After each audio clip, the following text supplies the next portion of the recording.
जड़ी बूटियां वनस्पतियां हमें देती हैं नया जीवन। और आज हम एक और पौधा जिसका हम सदियों से प्रयोग करते हैं सब्जी के रूप में, साग के रूप में, ऐसे पौधे के विषय में करेंगे हम चर्चा। इसको बोलते हैं हम बथुआ। इसको इंग्लिश में ऑल गुड बोलते हैं, सब कुछ अच्छा। और यदि बॉटनिकली चेनोपोडियम एल्बम बोलते हैं, और संस्कृत में वास्तुक हम इसको बोलते हैं, क्षारपत्र बोलते हैं, और गुजराती में चील टांको भी बोलते हैं, और बंगाल में बथुआ साग या चंदन वेटू भी बोलते हैं, और मराठी में जिसको चाकवत व चिबिल भी बोलते हैं, और तमिल में जिसको पारू पुक्कुराई बोलते हैं। और इसकी दूसरी प्रजाति है चेनोपोडियम ओलिडम। ये दो प्रजातियां इसकी पाई जाती है। प्रायः जो हम साग के लिए प्रयोग करते हैं उस बथुए का जो नाम है वो चेनोपोडियम एल्बम ही हम यूज करते हैं। इसको हम बथुआ बोलते हैं। इसके अंदर बहुत क्षार होता है।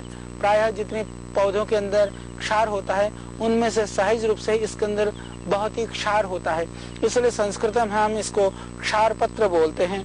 और इसको शाकवीर भी कहा गया है और हिममोची का भी कहा गया। इसको चिल्ली का या चिल्ली भी कहा गया। तो चिल्ली का कह करके हम बथुआ को संस्कृत शास्त्र में जानते हैं। और प्रायः जो प्रचलन में नाम है उसका नाम है वास्तुक। वास्तुक मतलब बथुआ। तो ये जो बथुआ है यह साग के रूप में पूरे देश में खाया जाता है। और इस बथुए को प्रायः ऐसा देखने में आता है हम लगाते नहीं हैं। ये लगाते नहीं है। जैसे गेहूं का खेत जब गेहूं बो देते हैं तो गेहूं के बीच बीच में ये बथुआ भी अपने आप उगाता है। तो ये बेचारा कहीं पर भी किसी भी खेत में प्राकृतिक रूप से भी अपने आप होता है ज्यादातर। और बथुए की साग हम बहुत ही शौक से सभी लोग सेवन करते हैं। तो ये क्योंकि इसके अंदर बहुत क्षार होता है, क्षार होने की वजह से जो ये बथुआ है वह अत्यंत लाभकारी है आपके पथरी के लिए। जिसको पथरी की बीमारी हो उस पथरी के रोगियों को आप बथुए का साग या ये कोमल पत्तियों को, टहनियों को, जैसे इसके फूल आने शुरू हो गए हैं अभी क्योंकि ये थोड़ा सा पकने की स्थिति पर है, तो इसको पीस करके 10-15 ग्राम रस को चाहे तो पानी मिला करके, चाहे सीधा सुबह खाली पेट पिला दें, शाम को भी खाली पेट दे दें, उससे पथरी टूट जाती है। अत्यंत लाभकारी है आपके पथरी के लिए। किडनी स्टोन में 12 mm तक के स्टोन निकले हैं। और इस बथुए की जो विशेषता है उस पथरी के अंदर यदि आप लगातार पिला देते हैं, बथुए का लगभग 10 ग्राम रस आप निकालें, 10-15 ग्राम रस को चाहे तो पानी मिला करके, चाहे सीधा सुबह खाली पेट पिला दें, शाम को भी खाली पेट दे दें, उससे पथरी टुकड़े हो जाते हैं। पथरी होने में कारण है पेशाब को रोकना, कम पानी पीना या प्रदूषित जो आहार का सेवन करना। यदि आप आहार में ध्यान दें, खाने पीने में ध्यान दें, पानी ज्यादा पिएं, पेशाब को ना रोकें, तो इससे भी हम बहुत सारी बीमारियों से बच सकते हैं। फिर भी आपको लगता है कहीं कहीं कैल्शियम वगैरह की ज्यादा मात्रा होती है या इस तरह के पानी के अंदर भी जहाँ दोष होते हैं वहाँ पर पथरी होने की संभावना ज्यादा रहती है, तो उन जगहों पर आप बथुए का साग का सेवन करें। बथुए के साग का रस निकाल करके आप लगातार पिला दें। पिलाने से पथरी होने की संभावना लगभग समाप्त हो जाएगी। इसलिए यह मूत्रल भी है। जिनको मूत्र संबंधी बीमारी है, आयुर्वेद की दृष्टि से हम देखें तो बथुए को बहुत ज्यादा दीपक माना गया है, बहुत ज्यादा पाचक माना गया है। ये बथुआ कृमिनाशक भी माना गया है आयुर्वेद के अंदर, और मूत्र शोधक भी माना गया है। और आयुर्वेद में सारे लोग पूछते हैं कि हमें बुद्धि बढ़ाने के लिए किस चीज का सेवन करना चाहिए, तो बथुए के साग को बुद्धिवर्धक माना गया है। तो बुद्धि को बढ़ाने के लिए, बच्चों के दिमाग को तेज करने के लिए भी आप बथुए का साग, हालांकि जैसे वात के जो रोगी होते हैं प्रायः साग का निषेध करते हैं, या किडनी के जो रोगी हैं उनको भी हम साग का निषेध करते हैं। तो उनमें भी यदि किडनी के रोगियों को हम बथुए का साग नहीं, किडनी के रोगियों को बथुए का जो ये बीज है, बीज का काढ़ा देने से किडनी में बहुत लाभ होता है।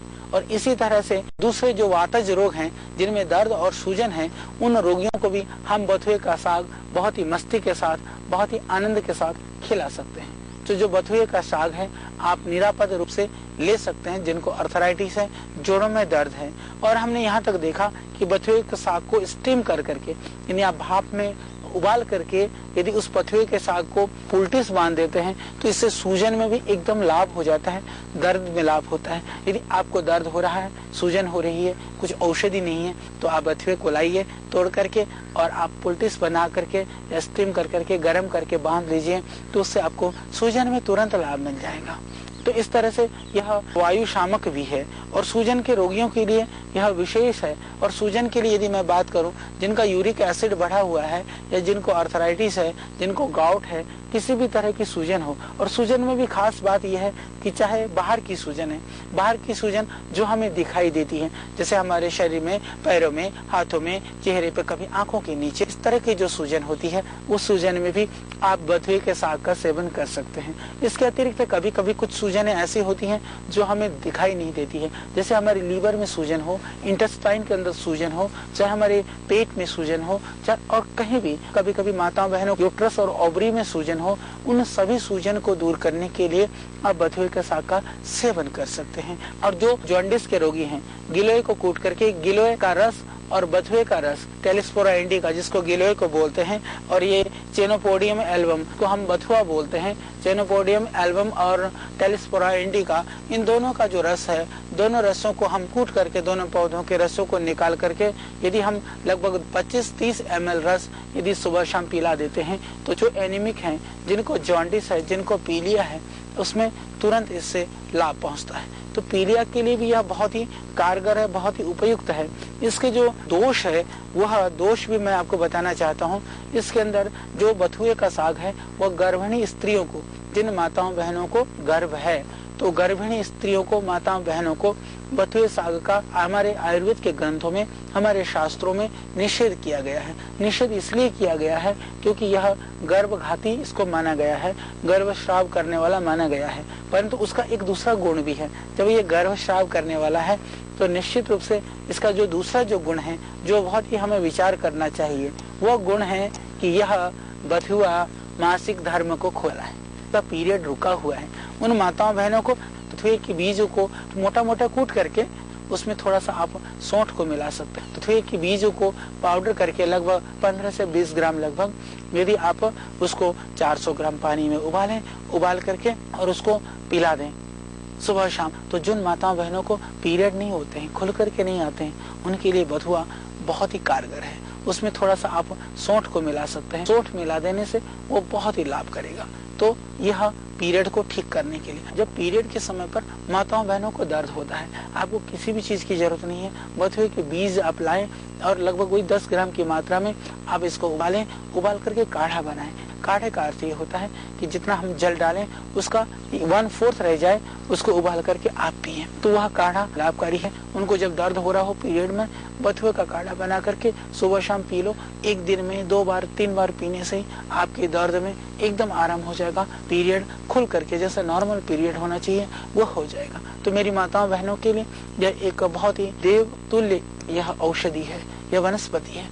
यह वास्तव में आप प्रयोग करके देखिए। दवाई जो पैकेटों में है, सुंदर डिब्बों में है, बड़ी बड़ी फैक्ट्रियों में बनती हैं, वही दवाई नहीं होती। वो तो आपके लिए जहर भी हो सकता है, वो हार्मफुल हो सकती है। ये तो ज्यादा कोई नुकसान करने वाली चीज नहीं है, अपितु यह गुण करने वाली वस्तु है। इसीलिए हम इनके गुणों को समझ करके इनका प्रयोग करें और लाभ उठाएं। दूसरा, जब डिलीवरी होनी होती है, बच्चा होने को होता है, कई बार बहुत समस्या होती है, कई बार बहुत दर्द होता है, बहुत पीड़ा होती है, उस सारी स्थितियों पर आप 2 तोला बीज यानी 20-25 ग्राम बीज को उबाल करके थोड़ा गुड़ डाल करके उबालें और थोड़ा सा उसमें आप अजवाइन मिला दें। बथुए का बीज 20 ग्राम और अजवाइन हो 3-4 ग्राम, और उसमें थोड़ा गुड़ डाल करके औटा करके और उसका काढ़ा बना करके पिला दें।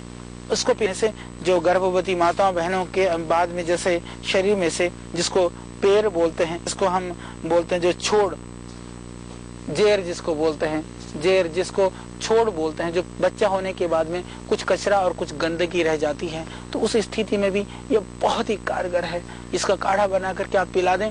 और जो प्रसूत रोग होने की संभावना रहती है, माताओं बहनों को बच्चा होने के बाद में कई बार बहुत तरह की समस्याओं का सामना करना पड़ता है। पेटों में सूजन हो जाता है, अंदर इन्फेक्शन हो जाता है। उन सब इन्फेक्शन और सूजन को रोकने के लिए भी यदि आप इस बथुए के 10 ग्राम बीज में थोड़ा अजवाइन मिला करके, थोड़ा सा मेथी, अजवाइन और आप ये बथुए का बीज और गुड़ निकाल करके उसको उबाल करके उसमें 10 मूल का काढ़ा भी डाल सकते हैं, उसको मिला करके सुबह शाम पिला लें, 10, 15, 20 दिन पिला लें। अंदर जो भी यदि कचरा और गंदगी हो, थोड़ी बहुत चोट और इन्फेक्शन हो, पूरा जड़ मूल से खत्म हो जाएगा। बहुत ही कारगर और बहुत ही निरापद यह प्रयोग है। इस प्रयोग को आप सभी लोग, सभी घरों में, सभी माताएं बहनें विशेष करके बिल्कुल निरापद रूप से निर्भयता के साथ में सेवन कर सकती हैं। बस ध्यान रखने की आवश्यकता है, बथुआ थोड़ा सा यह गर्भस्राव करता है। जो एनीमिक हैं, जिनको ब्लड की कमी है, वह भी बथुआ का रस निकाल करके यदि पीते हैं नियमित रूप से, बथुए का बहुत ज्यादा रस लेने से वो दस्त लगा देता है। और थोड़ा ध्यान रख लेना, जितना डाइजेस्ट हो जाए 25-50 ग्राम लगभग जूस इसका रस निकाल करके और उसको डाइल्यूट भी कर सकते हैं। डाइल्यूट करने के लिए रस में आप थोड़ा पानी भी मिला सकते हैं। पानी निकाल करके यदि आप पीते हैं तो उससे आपको डाइजेस्ट होने में सुविधा रहेगी। यह बहुत ही लाभकारी है। मैंने बताया कि यह पथरी के लिए और गर्भाशयगत दोष के लिए, पीरियड्स के लिए, माता बहने की समस्या के लिए और यकृत के लिए इसका एक और बहुत चमत्कारिक प्रयोग है। जिनके लीवर के अंदर गांठ हो जाती है, जैसे कई बार अंदर फाइब्रोसिस डेवलप होता है, कैंसर्स की गांठें डेवलप हो रही होती हैं, बॉडी के अंदर कहीं भी गांठ है, उस गांठ को तोड़ने के लिए भी यदि आप बथुए को जड़ सहित तोड़ करके डिब्बे में भर करके रख लीजिए सुखा करके, और आप इसमें से 10 ग्राम ले लीजिए। 10 ग्राम को 400 ग्राम पानी में पकाइए, पका करके जब बच जाए लगभग 50 ग्राम छान करके आप पीजिए।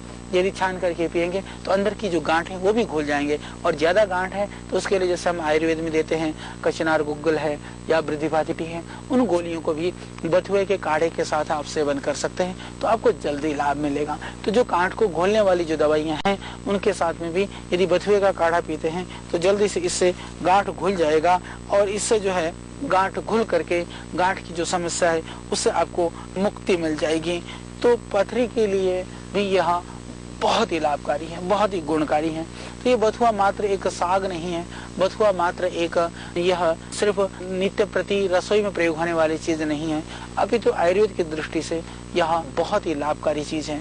जिन भाइयों को पेशाब कम होता है, पेशाब खुल के नहीं होता है, उनको भी इस बथुए के रस में पानी और मिश्री मिला करके लेने से पेशाब भी खुल करके होता है। जिनको प्रदर की बीमारी है, माताओं बहनों की, विशेष करके रक्त प्रदर में ये थोड़ा कम करता है, परंतु श्वेत प्रदर के अंदर बथुए का रस निकाल करके और उसमें थोड़ा 10 ग्राम लगभग रस में आप लगभग 50 ml जल मिला लें, पानी मिला लें, थोड़ा मिश्री मिला करके आप नियमित रूप से सेवन करें, तो इससे जो है वह बहुत ही लाभकारी है आपके प्रदर रोग के लिए। और इसका एक और विशेष लाभकारी जो गुण है, हालांकि जो आज की बहुत ही बड़ी समस्या है, बहुत ही बड़ी परेशानी है, वो ये है कि लोग आज हर कोई नपुंसकता से परेशान है। उन सब भाई बहनों के लिए भी यदि यौन दुर्बलता को दूर करना है, इसकी बीज का काढ़ा बना करके यदि आप सुबह शाम शहद मिला करके पिला दें, जैसे आप इसके बीज को लगभग 20 ग्राम बीज को, बथुए को बीज को 400 ग्राम पानी उबाले, 50 ग्राम बच जाए, थोड़ा गुनगुना गर्म रहते ही थोड़ा सा शहद मिला करके पिला दे। नियमित रूप से पीने से इससे यौन शक्ति भी बहुत बढ़ती है, यौन दुर्बलता भी जाती रहती है। तो यह बहुत ही लाभकारी है, गुणकारी है। इतना ही नहीं, यदि इसके बीजों को पीस करके 5-5 ग्राम की मात्रा में सुबह शाम यदि आप पीते हैं पानी के साथ में या दूध के साथ लेते हैं, तो इससे भी यौन दुर्बलता, यौन जनित जो विकृतियां हैं वह दूर होती हैं। तो यह रक्त शोधक भी है, बथुआ रक्त को शुद्ध करता है। तो बथुए का जो साग का सेवन करते हैं या बथुए के रस को निकाल करके पीते हैं, बथुए के रस में कुछ थोड़े से 4-5 नीम की पत्तियां आप डाल करके इसका रस पी सकते हैं। पीने से यह अत्यंत रक्त शोधक भी है। यह पेट के कीड़े के लिए भी यदि बथुए का रस पिला दिया जाए तो पेट के कीड़े भी इससे निकल जाते हैं। और नाड़ी वर्ण, जैसे शरीर में कहीं सूजन आ रही हो, तो जैसे मैंने पहले बताया कि यह अंदर और बाहर की सूजन के लिए भी बहुत लाभकारी है। उन पत्ते को पुलटिस बना करके, स्टीम करके, उबाल करके यदि आप बांध देंगे तो उससे आपको पूरा लाभ मिलेगा आपके सूजन में, आपके नाड़ी व्रण में। और दूसरा, ये रक्तपित्त भी नाशक है। जिनको आर्टिक एरिया है, आर्टिक एरिया में भी इसका जो रस है वह लाभकारी होता है, ऐसा माना गया है और उसमें आप ले सकते हैं। यह त्रिदोष नाशक है, ये आयुर्वेद की एक दिव्य औषधि है।